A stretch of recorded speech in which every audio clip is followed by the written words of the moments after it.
So we're ready to restart.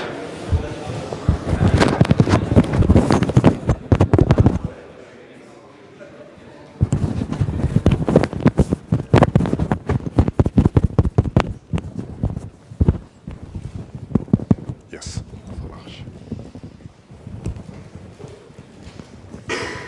We have seen that IP requires numbers. Those are the zip codes that are put into the IP packets.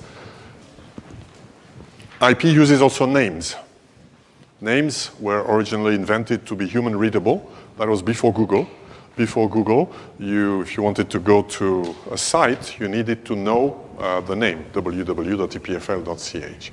So names today can be pretty much anything. They are structured. They go from less specific to more specific. We'll talk more how it works in details towards the end of the course. For now, what we need to know is that those names are, in principle, synonyms for IP address. So to every name, there corresponds an IP address. But it's not an exact synonym. A name can correspond to several IP addresses, and some addresses can have no corresponding name. The final part of a name, if it's 2 digits, it's a country code, NZ New Zealand, CH Switzerland, GL, you can look up in Wikipedia, it must be one obscure country, a small island somewhere. All others are either the 3-letter ones are the historical domains. .com were originally for commercial. And then pretty much anything can be a name if you're willing to buy it. So for $500,000 or francs, you can buy your own name if you want, $500,000 per year.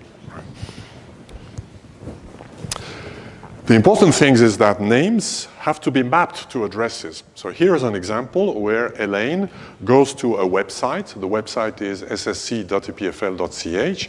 So she clicks on a web page that contains a link to this. So there's an HTML text that somewhere contains this address. And if you click on it, you open the page that is behind the link. Right? What in fact happens before your computer can connect to this page is that your operating system has to do what is called name resolution. It has to find what is the IP address of this web server. The IP address is not in the web page, but is needed. So you will go to another server, which is called a DNS server. DNS stands for the Domain Name Systems. DNS servers are big databases that contain all the names and the corresponding IP addresses. So this computer here will first send a message to the DNS server that will then hopefully respond with the IP address of this machine here. So this machine, ssc.epfl.ch, happens to be today available at this blue address. It's only now that your computer is able to connect to this machine because inside the IP packet header, the part of the packet that's used to know where the packet has to go, there is no name. Inside the IP packet header is only the destination address. Then the web server, hopefully, will respond to Elaine with a page. By the way, how does the web server know what is the IP address of Elaine's computer?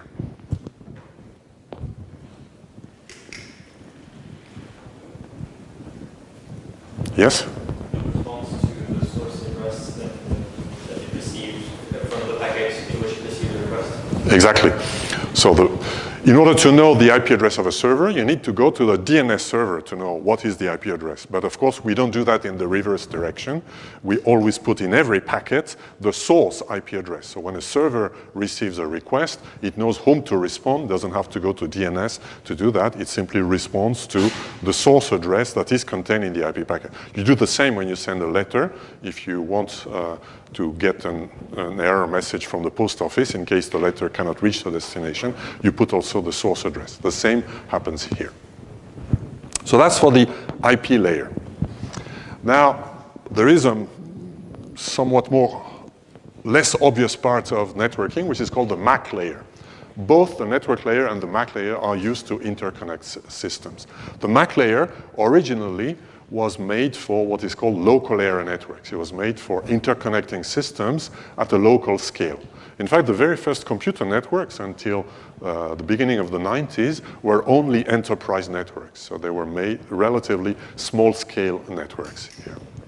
So the MAC layer, we can think of it as a mechanism to interconnect a number of things that are in the same room or in the same small apartment here.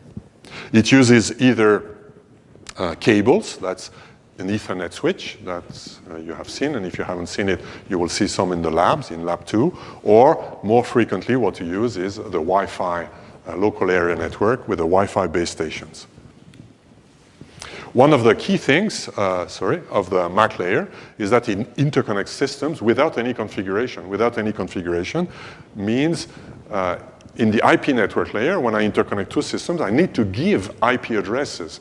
So if you've seen, when you're here at EPFL, your device has an IP address, which is an EPFL IP address. When you go home and you're served by Swisscom, you have a Swisscom IP address. So your IP address has to represent the network to which you're connected. So somewhere there must be some mechanic to change your address, to allocate it. The MAC layer, the job is different. With the MAC layer, we want that it works without allocating any addresses here. So those addresses, there are addresses in the MAC layer. They are called MAC addresses. And we can think of them as essentially hardware addresses. When you have a Wi-Fi adapter in your system, or an Ethernet adapter, it comes with a number that is called its MAC address. It has lots of numbers, but one of them is its MAC address. It's a hardware number that's carved into it by the manufacturer. It's 48 bits, and it is used as an address. So the mental model is the following one. When A sends a packet to R, in that case the router, it puts in the destination field the destination address of the router, which is a 48-bit string. Every device can potentially see it, if it's on Wi-Fi, for example, but only the devices that think it is their address should copy it, except if the devices are doing packet sniffing, in which case you can also copy packets that are not for you. This is how the MAC layer works. So the MAC layer address is a hardware address. It has no meaning of where you are. When you are with your iPhone or smartphone at EPFL or at home, you have the same MAC address, but you're in different networks. Question? How long will you run out of MAC address? How long will we run out of MAC addresses? There are 48 bits, so it's 16 bits more than the 32 bits of IP. So there will be collision sometimes. So there's a provision to extend it to 64 bits. But as we will see, this is less severe because MAC addresses have only local scope. To have a collision, you need to have the same address and to be, by accident, in the same local area network, roughly speaking, in the same room. We'll talk about that a bit later. Right now, what we can think of is that a local area network is a system that allows to interconnect several devices through a Wi-Fi base station or an Ethernet system. Right. Now, if we want to interconnect more than a few systems, we typically go through a router. So a typical interconnection is this one. You put a router between several LANs. So at the origin, the idea of IP was to interconnect local area networks. That's why it's called IP. I is interconnection, internet. It's not a network.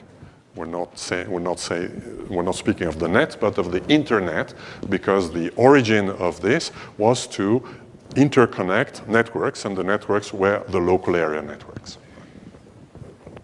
For this to work, any machine must know what is the IP address of its router. The router is called the gateway in old terminology of the 70s that has survived up to today. Right.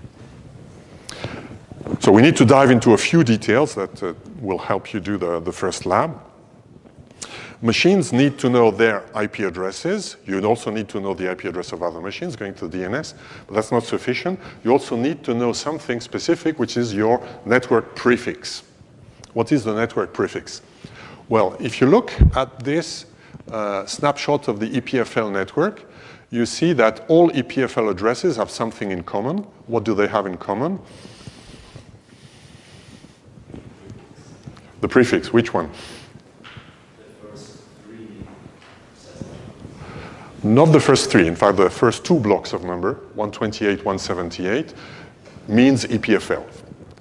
In fact, 128, 178, and 128, 179. So it's the first 15 bits. That means EPFL. But let's ignore this 15 versus 16-bit subtlety and think only of the first 16 bits as meaning EPFL. That means EPFL, but EPFL is not one big local area network. It's made of multiple local area networks. And one of the principles of IP is that two systems that are on the same local area networks should have something in common, which is the beginning of their IP addresses, which is called the prefix. At EPFL, the prefix is the first 24 bits, the first 3 words of the IP address. So if you connect two systems on the same Ethernet switch or on the same Wi-Fi base station, they must have the same 24 bits in their IP address. Which means if you move somewhere else, you need to change your IP address. Also, even if you move inside EPFL. We'll see there are a few tricks to handle that, but that's the basic principle. So those addresses that are shown here, they have in common 128, 178, 71 also. That means they are on one subnetwork of EPFL, which is the 71 subnetwork. If you look, there are other subnetworks. There is the 15 subnetworks.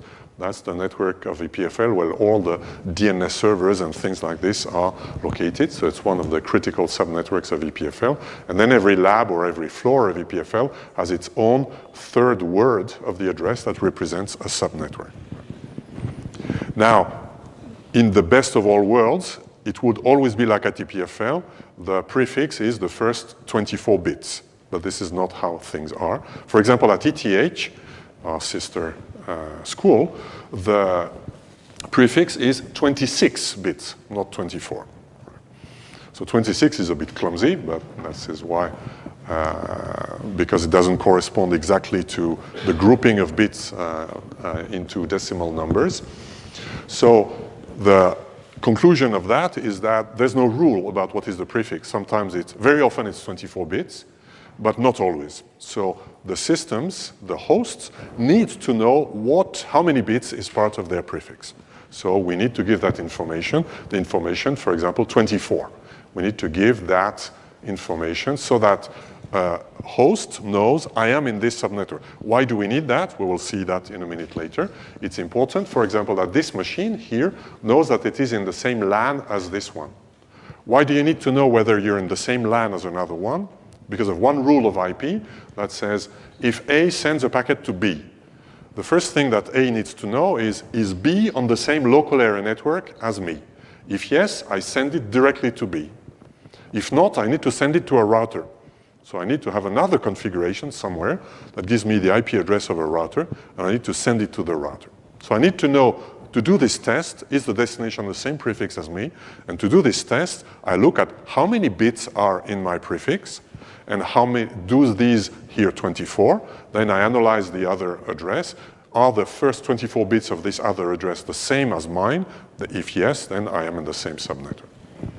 For historical reasons, this is often called a mask. So instead of saying it's 24, we find things like we say it is this, 255, 255, 255.0. So that's a computer science way of saying 24.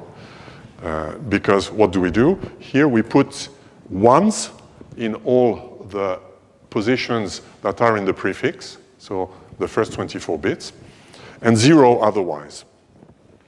And if I translate that into decimal numbers, all ones gives the number 255. So the translation of this binary sequence into a dotted decimal is this one.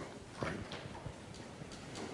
So it's a bit clumsy, but that comes from a historical reason where a simple way in assembler to decide whether the destination is the same prefix as you do the bitwise AND of all the bits of the mask and the bits of your address, and that will give you your prefix. That's the reason.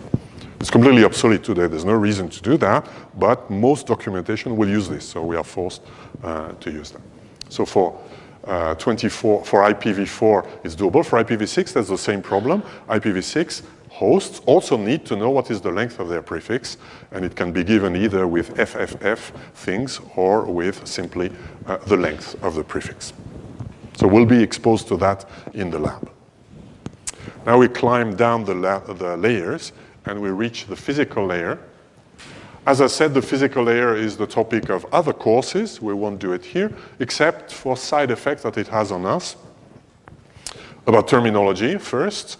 A physical layer is visible to us through its performance. And its performance is, one aspect of it, is the bit rate. Bit rate is how many bits per second a certain link can carry.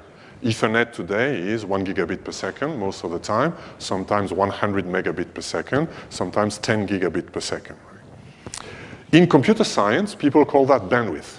I think they misunderstood some communication theory courses. The bandwidth is something about Fourier transform. It is in the spectral domain how wide a certain signal is. Of course, the bandwidth is proportional to, for a given channel model, the bandwidth is proportional to the bit rate. So if you want higher bit rate, you need higher bandwidth. But if you have less noise for a fixed bandwidth, you can have higher bit rate by coding things in a more intelligent way. By sending, instead of sending binary symbols, you can send symbols that are more complicated. So invariably, in computer science documents, bandwidth means bit rate. But don't say that to Emre Telatar or others when you take a communication theory course. Here is the mapping between bandwidth and an example of mapping between bandwidth and bit rate. The topic of information theory is to say for a given channel of a given bandwidth and a given noise model, here is the available capacity, which is the maximum bit rate that this channel can achieve here. One aspect of the channel that is not completely transparent to us is the propagation time. The transmission time is, let me explain this diagram. So this diagram is showing a space-time diagram where this time time flows horizontally. And I'm showing here on the top what happens at the sender on, for example, a 10 megabit Ethernet link. This is how things are if you do an oscilloscope representation of the signal on the coaxial cable sent by an Ethernet system. You will see things like this. So it's a very simple modulation where if things go up and down first or the opposite, it means a 0 or a 1. The time it takes here horizontally to send 5 bits is the transmission time. It is how much time it takes to put the bits into the channel. At 10 megabits per second, it takes, in 1 second, you send 10 millions of bits. So it takes 0.1 microsecond to send 1 bit. That's the transmission time. The higher, the better. But, as we have seen before, when we transmit over the cable, there is some propagation time which is non-zero. This is the time here from T0 to S0. This propagation time is more or less fixed, is given by the laws of physics and by the speed of light. The only thing that you can influence is the material in which you transmit the signal. If you transmit the signal in open space, it is at 3 times 10 to the power 8. In cables, it's a bit less. So roughly speaking, you take 5 microseconds to do 1 kilometer. That's the propagation time. As technology evolves, that will never get better. As technology evolves, we go from Ethernet was at the origin 10 megabit per second. Now it's most of the time 1 or 10 gigabit per second. So we've multiplied by 1,000 the bit rate, which means we've divided by 1,000 the transmission times, but the propagation time is still the same. This has not changed, of course. Right? And if you look at the time it takes to go around the globe, going around the globe is when you ping New Zealand. You send a packet to New Zealand and you wait for an acknowledgement. The propagation time of this is the time it takes to go to the other side of the globe and back, and that's 200 milliseconds, so 0.2 seconds. So it starts to be visible. It's visible also when you have telephone conversation to a very far place. You feel that when the other person is speaking, there's a delay before the signal comes to you. If you're doing gaming or you're doing a music rehearsal over the internet, that's one of the things, one of the problems that cannot be avoided. There's no way it will ever be avoided.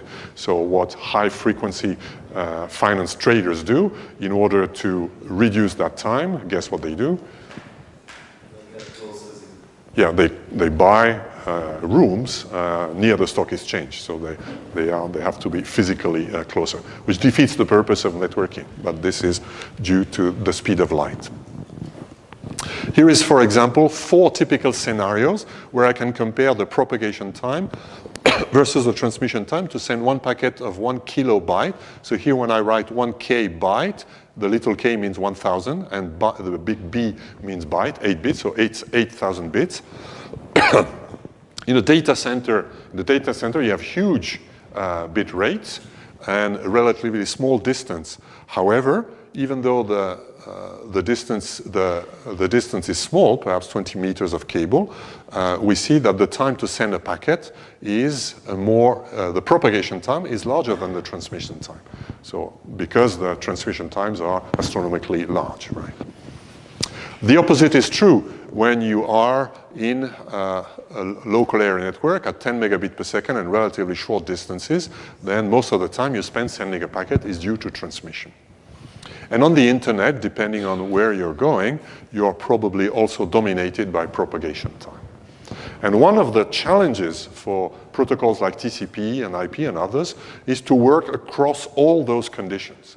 You have to be able to have a protocol like TCP that works in all of these conditions. I mentioned bit rate, which is the capacity of a channel, or the achieved capacity of a channel. Very often we're interested in what we call throughput. Throughput is the useful bit rate that you get when you do a transaction. If you transfer a file from A to B, for example, you do a backup of your disk of 500 gigabytes, you transfer it from A to B, how much time will it take? The times is 1 over the time, so how many bytes per second you actually transfer, that's the throughput. That's the useful part of the bit rate. The throughput is usually much less than the bitrate, even if you interconnect when you're doing a backup from machine A to machine B, if you interconnect them with a cable at 10 gigabit per second, you will not get a throughput of 10 gigabit per second. You will get usually a bit less, or much less. You will get less, why? Well, one of the reasons is that, as we will see, there are all those layers. When I send 1 byte of information, I put it in I put a MAC address, I put also an IP address, so I put lots of information that is not useful information. It's used only for routing, for example. So this information is called protocol overhead, has to be transferred in the 10 gigabit per second. So it removes a few percent. But there are worse. There are what we call waiting time. Here is an example of a simple protocol that you may use in the lab. And that is used, for example, when we send a query to a DNS server. I'm showing here a space-time diagram. Time flows horizontally. And I have A that sends a packet to B. So here I'm not showing all the bits of the packet, but just one packet here. So there is a time, which is the transmission and propagation time. Assume I'm using UDP, like we are doing when we send, when we don't use TCP, for example, if we send a single element of data. And assume I want still to be sure that the thing has been received. One way to do it is to request that the destination sends a response. Sometimes it comes naturally. For example, if I go to a DNS server and I ask the DNS server, what is the IP address that corresponds to that name? I expect the DNS server to respond. It will either respond, it's not me who knows, try someone else, or it will respond with the correct address. So you expect a response. If you don't expect a response, then you still force the system to send a response, which is called an acknowledgement. It's empty data, but there is still the information. I have received this information that you're sending to me. Now, assume packets can be lost, like they can in the real world where we live. Then one way to make sure that you detect the losses is to see whether acknowledgements are coming. And wait if an acknowledgement doesn't come. So a simple method that is used everywhere, is used, for example, in TCP, is used in DNS resolver, is to start a timer. When I send a packet, like here, packet 2, I start a timer of duration T1. And if this expires before I receive an acknowledgement, I declare that this packet is lost, and I transmit it again. Of course, if you do that, you have to make sure that the duration T1 is larger than the round-trip time. because if it's not larger, you will expire before and you will have unnecessary retransmissions. So you need to estimate the round trip time. Those are the kind of things that TCP does. Now, if we do this, what is the throughput of such a protocol? Well, it depends on the values of the transmission time. In the very optimistic case where I don't lose any data, you can tell me, well, if you don't lose any data, where's the problem? Well, here is where the problem is. There is still a problem. The problem is the propagation and transmission time.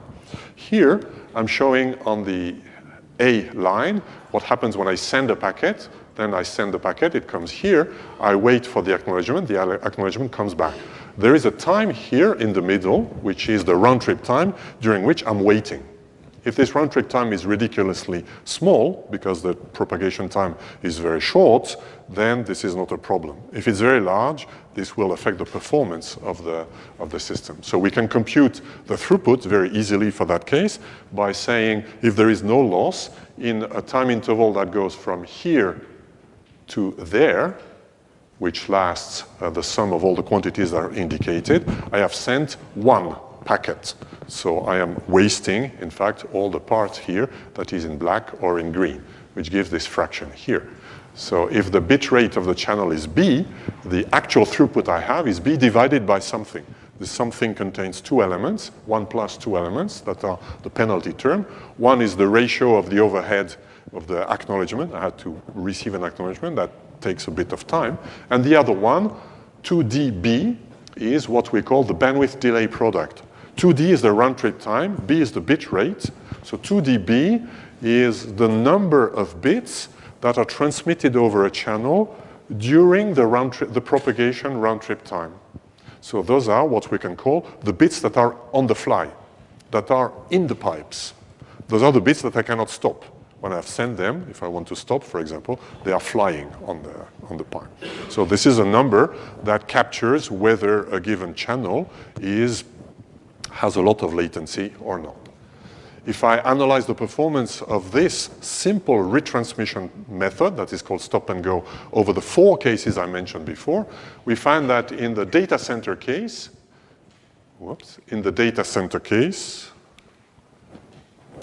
as well as in the internet case, the performance of this is ridiculously bad. If we would do this when we transfer files from A to B in a data center or over the internet, we would have a throughput that's a few % of the total link capacity, which means most of the time we're in fact waiting because most of the bits are always in the pipes rather than somewhere else. If you do this at low bit rate, which are given here, then you can do that. Then the performance is very good. So TCP is used in those 2 cases. So as we will see, TCP will need to do something smarter than simply send a packet, wait for an acknowledgement, and if it's declared lost, retransmit it. You'll need to be a bit smarter, not very much smarter, but a bit smarter, and we will see that later. If you are in cases like this, you can simply do stop and go. So you do stop and go, for example, when you have a low-speed interface in a controller that's controlling some electronic equipment, and you want to send a signal. If you're sending the signal at a few kilobits per second, then stop and go is good enough. But if you send it at terabit per second, you will need to work harder. So this is where performance will play a role in the design of the protocols. So we'll come back to that when we study TCP in detail. Now, what we will do for the rest of today is to put things together and see how things are, and this is an introduction to what you will have to do for Lab 0. Here I'm showing a scenario where I have 2 local area networks, one that is cable over Ethernet, so devices that are connected to an Ethernet switch on the right, and devices that are connected to Wi-Fi, and they are, between the two, I've put a router, which is a very classical configuration. And we will observe what happens when the web server sends a file to the device on the left, which is Elaine's device here. I'm showing the 5 layers that we've seen and what happens now when the file is sent. So what the web server does first, the application, which is the web server code, will issue some interface to the transport layer, interface request to the transport layer. In that case, it's called the socket layer. And one of the functions that the socket interface offers is, for example, send. So in the code, in the Python or C++ code of the application server, you will see a line that says send S2 and some data. S2 is the name of the socket on which you send the data. We'll see in detail the sockets. In Lab 3, we'll do some socket programming. But right now, this is what will happen. So this is a pure interface inside the machine between the operating system and the user space, typically. Then the transport layer, which typically in Linux systems at least is part of the operating system, will do its work, and its work consists in hiding the fact that the network is packet-based. So it will, in that case, create 5 packets, 5 blocks, out of the perhaps video file or the image, and will pass them to the network layer. Passing them to the network layer means we add to those packets an IP header.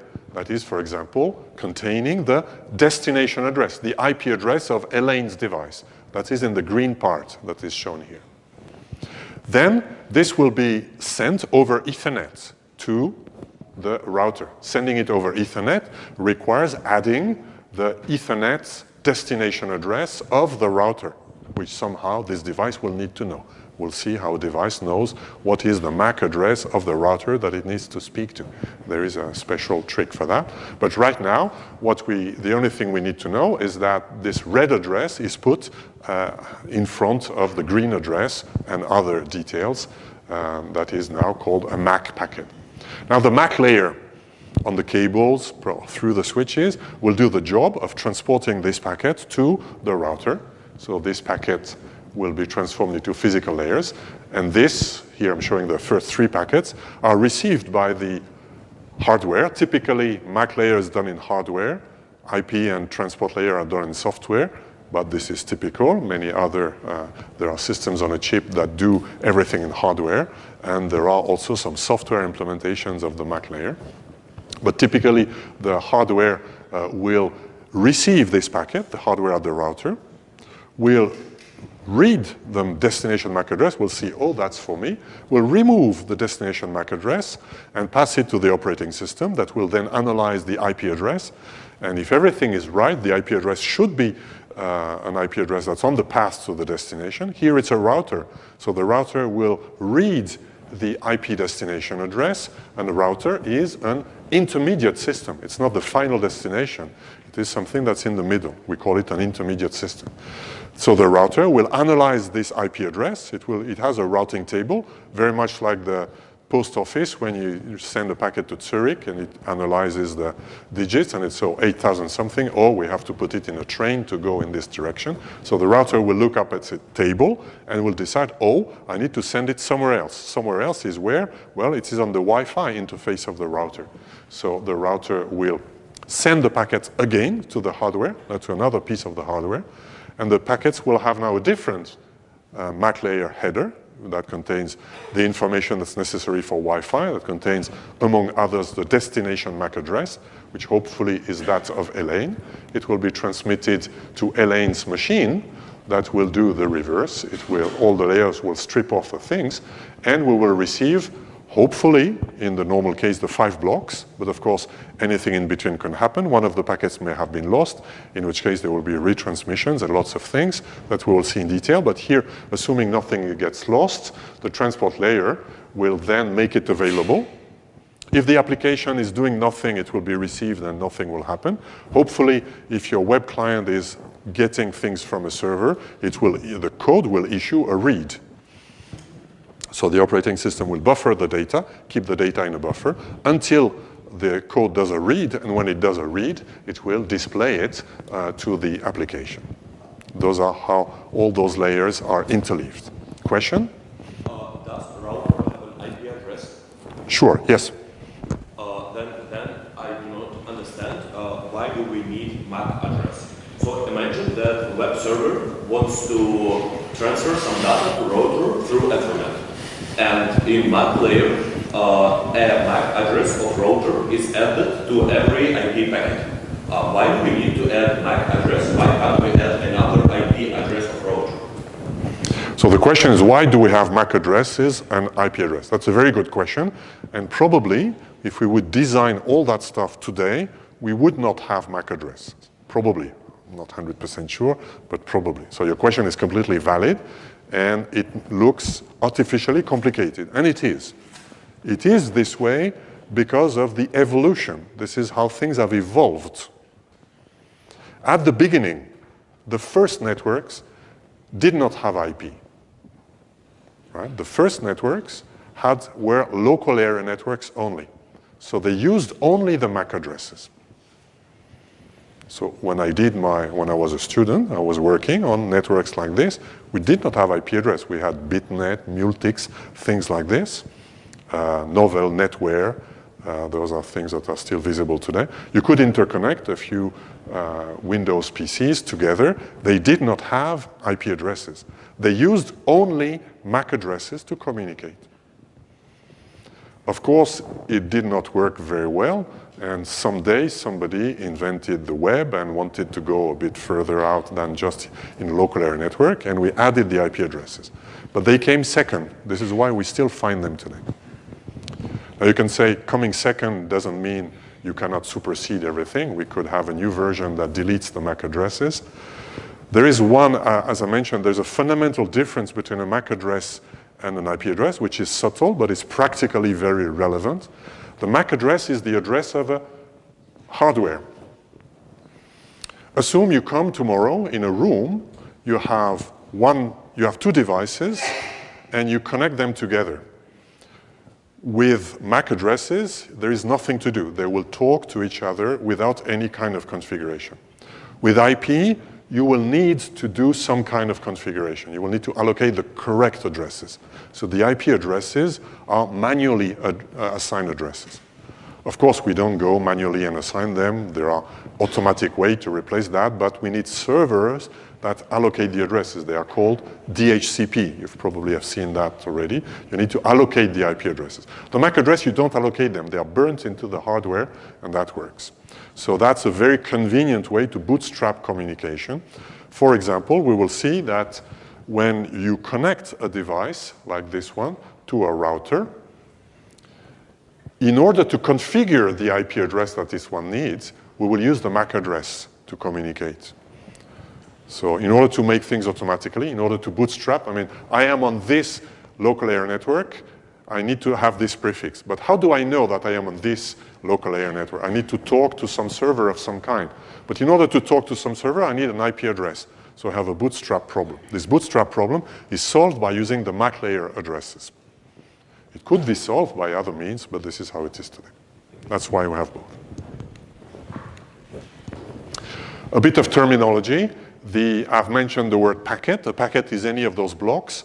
Very often we use different wording. So a packet at the TCP layer is called a segment.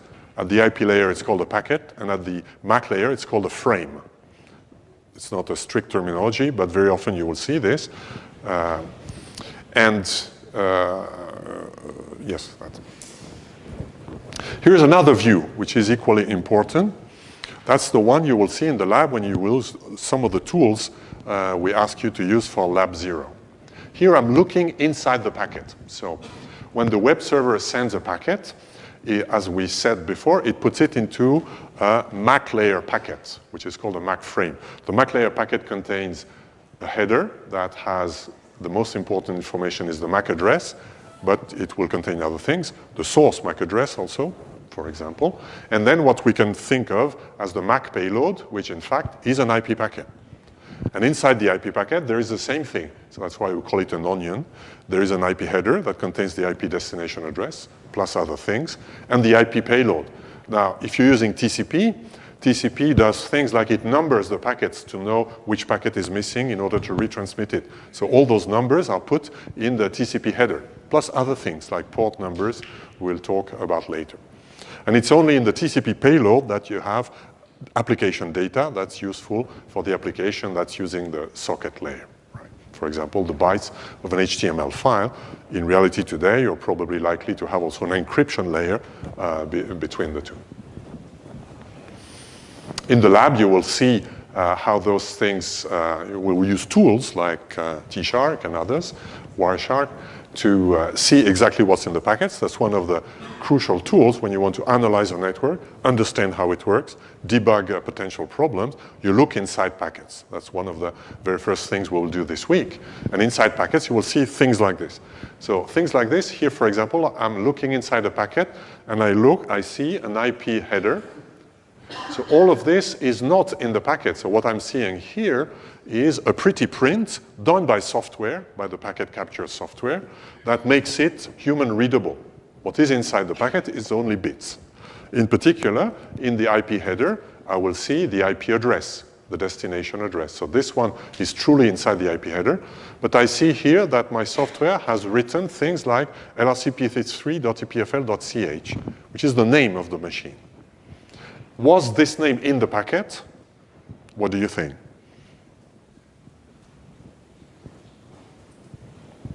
No, it was not, because I said an hour ago it was not. So the name is not in the packet. So how could it be printed here?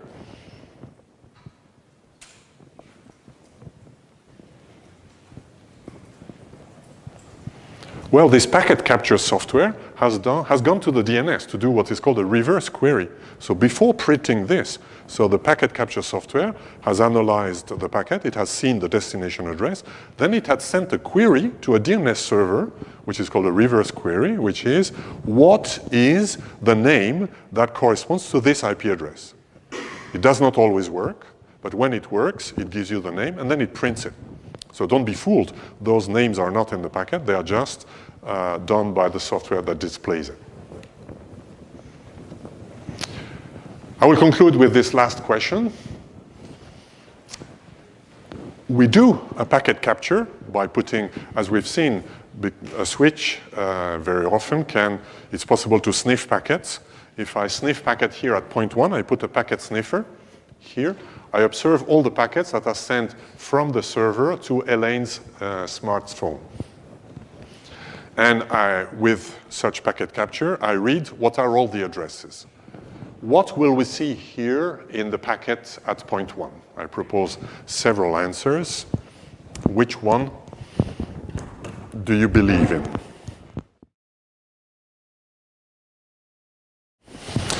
And the majority is saying answer A. And as most often, the majority is right. At least that's what we believe. The packet is sent to Elaine. So the principle of the IP layer is end-to-end. So the destination address is the final address. But the packet is sent by the server to the router. So the MAC address must be that of the router here. It's simple, but that one is very important. Make sure you don't confuse those two addresses. The majority has answered right, which is a good sign. We'll come back to that and other questions a bit later. Voila, and with 1 minute of advance, we will conclude for today. If you have any questions, use the Slack channel, the general Slack channel, which is for the lecture and for any organizational issue that's general for the course. If you have issues about the lab, use the Slack channel of the lab. Thank you very much. See you next week.